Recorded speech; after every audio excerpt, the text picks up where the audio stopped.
수강생 여러분, 안녕하세요. 한국의 에너지 산업 강의를 맡은 배현우입니다. 이번 강의에서는 한국 에너지 산업의 자원 개발에 대해 자세히 분석해보는 시간을 가져보도록 하겠습니다.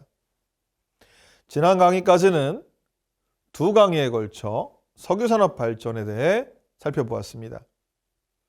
석유 가스 산업은 상류, 중류, 하류 부문으로 구분됩니다.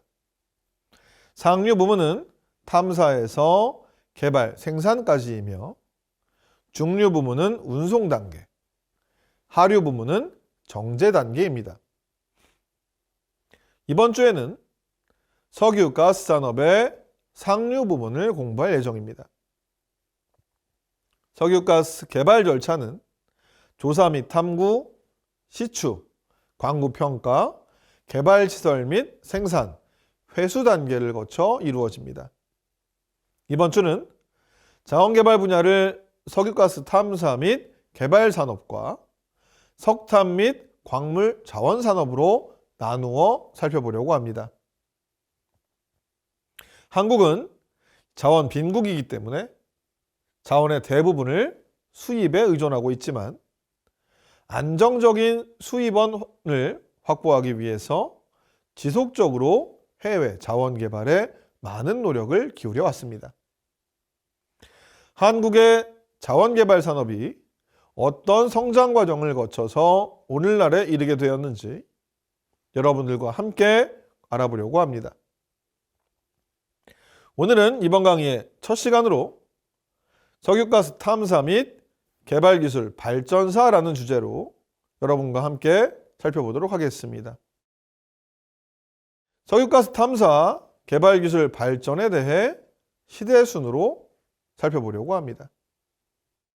처음으로 1945년부터 1970년까지를 기술 태동기로 구분하였습니다.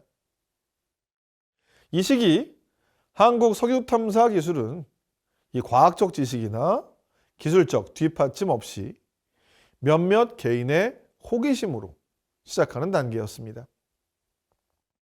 국내 최초의 석유 탐사는 1959년 전남 해남군 우항리 해변에서 일반인 방봉훈이라는 사람이 이 석유 냄새가 난다고 주운 검은 돌을 국립지질연구소에 신고하면서 시작되었습니다. 국립지질조사소는 1961년 이 검은 돌이 발견된 전남 해남군 우항리 일대를 중심으로 지질 조사 및 연구용 시추를 349m까지 실시했습니다. 이때 이 중생대 백악기 퇴적암 내에 반고체상 유기물질이 존재하는 것은 확인을 했으나 석유는 발견하지 못했습니다.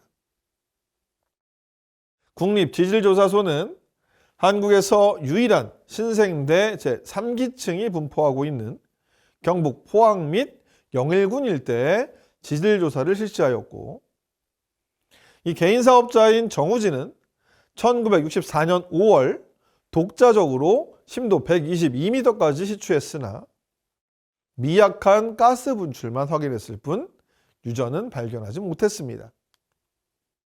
그는 또한 1965년부터 1966년 사이에 이 정부로부터 보조금을 지원받아서 대한석탄공사의 주관으로 2개 공을 다시 시추했으나 역시 석유는 발견하지 못했습니다. 당시 정부는 이 조사단을 구성해서 국립지질조사소 주관으로 유전용 시추기를 이용해 탐사 시추를 실시했으나 성공하지 못했습니다. 이 포항 지역에서 총 6개의 공을 시추했으나 끝내 석유는 발견하지 못했습니다. 이후에도 이 지역의 석유 부존에 대한 신념을 가진 이 정우진의 노력으로 정부는 1975년 4월 국립지질조사소와 광업진흥공사가 연합한 특별 탐사팀을 구성해서 물리탐사와 12개 공의 탐사 시추를 실시하였습니다. 당시 정부는 이 시추 B공에서 석유가 발견됐다고 발표했는데 이 발표를 계기로 본격적인 탐사를 위해 1976년 초 이 물리 탐사를 실시하고 유전용 시추기를 도입해서 1977년 3월까지 이 추가 탐사 시추를 실시했으나 유전 발견에는 실패하고 말았습니다. 한국의 대륙붕 석유가스 탐사 개발 초창기 사업은 외국 기업에 의해서 이루어졌습니다. 1968년 8월 유엔의 아시아 극동경제위원회 산하에 조직된 아시아 지역 천해저 광물자원 공동탐사조정위원회의 중개로 미 해군 해양연구소의 탐사팀에 의해 항공자력탐사와 계량 물리탐사가 시행되었습니다. 그 결과 국내 대륙붕 해저에 두터운 제3기 퇴적층이 분포되어 있어 석유 및 천연가스의 부존 가능성이 높다는 에머리 보고서가 작성되었습니다. 이로 인해 미국의 텍사코, 걸프, 네덜란드의 쉘사 등 메이저 석유 회사들이 대륙붕 탐사에 관심을 보이기 시작했습니다.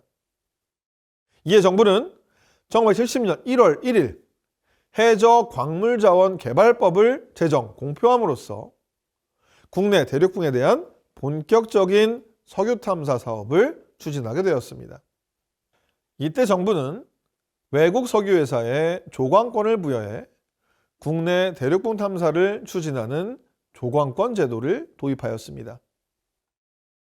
1980년대 중반까지의 국내 대륙붕 석유 탐사는 외국 회사를 중심으로 이루어졌습니다. 한국은 전문가를 외국에 파견해서 기술을 습득하는 단계였습니다. 이어서 1980년대의 기술 최화기를 살펴보도록 하겠습니다. 1970년대에 제1차, 2차 오일 쇼크에 대응하기 위해 정부는 1978년 동력자원부를 발족하고 이어 1979년 석유공사를 설립해서 본격적인 대륙붕 탐사를 추진했습니다. 이전까지 한국의 대륙붕은 외국 기업이 수행했던 한정된 탐사 결과를 바탕으로 해석되어서 제대로 된 규명을 할 수 없었습니다. 따라서 1982년 정부는 자주적인 기술력으로 국내 대륙붕의 단독 관건에 대한 체계적인 물리 탐사를 하기 위해서 이 석유공사를 포함한 국내 기술진을 중심으로 과거 외국 조광권자들이 탐사한 탐사 자료를 재평가했습니다. 1981년 한국동력자원연구소는 이 탄성파 탐사 자료의 전산 처리 기술 확립을 위한 연구 개발을 진행했습니다. 한국동력자원연구소와 석유공사는 컴퓨터 및 관련 소프트웨어의 도입과 함께 국내에서 자체적으로 대륙붕 탄성파 자료의 전산 처리를 할 수 있는 기반을 구축하였습니다. 이 석유 탐사 자료를 정밀 분석해서 석유 자원의 부존, 유망 지역을 선정하고 석유공사의 정밀 물리 탐사 설계를 위한 기초 자료로 제공할 정도의 기술 발전을 이뤄냈습니다. 국내 대륙붕에 이 석유 탐사 기술이 적극적으로 추진됨에 따라 정부는 1984년 4월 한국 석유 시추를 설립해서 시추선을 건조했습니다. 석유공사와 한국동력자원연구소는 1986년에 들어 그동안 연구 실적을 종합 분석해서 국내 대륙붕의 전반적인 지질 개요 및 대륙붕 탐사에 필요한 기초적인 자료를 정리했습니다. 그리고 이러한 연구 성과와 국내 시춘 확보에 따라 국내 기술진의 주도하에 대륙붕에서 석유 탐사를 적극적으로 추진할 수 있게 되었습니다. 이어서 1990년대부터 2000년대까지 기술 성숙기에 대해 살펴보도록 하겠습니다. 한국지질자원연구원은 1996년 석유탐사선 탐해 2호를 건조하고 1997년부터 대륙붕을 대상으로 2차, 3차원 석유 물리탐사 자료 취득 사업을 추진했습니다.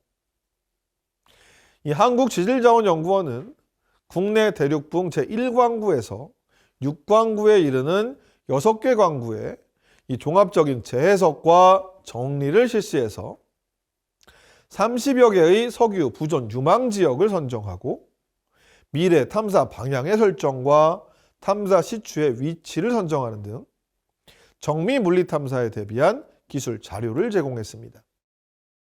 석유공사는 이러한 탐사 자료를 바탕으로 앞서 건조한 시추선 2성호를 이용해 대륙붕에서 석유 탐사 시추를 수행한 결과 1998년 고래 5구조에서 한국 최초로 상업적 개발이 가능한 양질의 가스층을 발견했습니다. 이는 국내 대륙붕에서 원유 탐사를 시작한 지 20년 만에 거둔 쾌거였습니다. 고래 5 탐사정에 의해 규명된 가스전은 가스 매장량이 7,500만 입방피트로 LNG 환산 시 일당 약 1,500톤의 천연가스와 약 1,000배럴의 콘덴세이트의 생산이 가능한 규모였습니다. 이 가스전 탐사 및 개발은 석유공사가 독자적인 기술로 이루어낸 최초의 운영권 사업으로 향후 한국 석유개발 기술력을 획기적으로 발전시키는 시발점이 되었습니다. 이 석유공사는 2000년 2월 23일에 울산 앞바다 6-1광구 가스전의 상업적 개발을 선언하고 동해 1가스전이라 명명하여 개발에 착수했습니다. 이 석유공사는 동해 1-3P 생산정 시추 시 그동안 시추에서 가스가 발견되지 않았던 하부 B5 지층에서 가스를 발견했으며 2003년 1월부터 3월까지 평가 시추를 통해 매장량을 확인했습니다. 그 결과 가채 매장량 약 500억 입방피트 규모의 가스를 추가로 확보하게 되었습니다. 이 석유공사는 2004년 6월 시설물에 대한 공사를 완료하고 약 3개월간의 시운전을 거쳐서 2004년 9월 21일부터 수요처에 가스를 정상적으로 공급하였습니다. 국내 동해 1가스전 개발은 이 순수한 한국 독자 기술로 탐사부터 생산까지 이루어졌다는 데 큰 의의가 있습니다.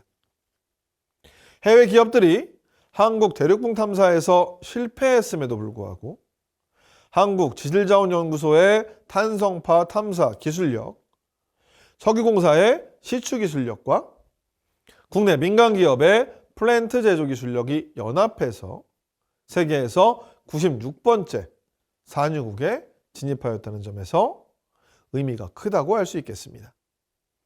이번 시간에는 석유가스 탐사 및 개발기술 발전사라는 주제로 한국 석유가스 탐사 개발 산업에 대해 알아보았습니다. 이 자원개발의 첫 시작부터 한국의 대륙붕 가스전 개발 성공 사례에 대해서도 알 수 있었습니다. 이어지는 시간에는 석유가스 분야 성공 사례에 대해 살펴보도록 하겠습니다. 감사합니다.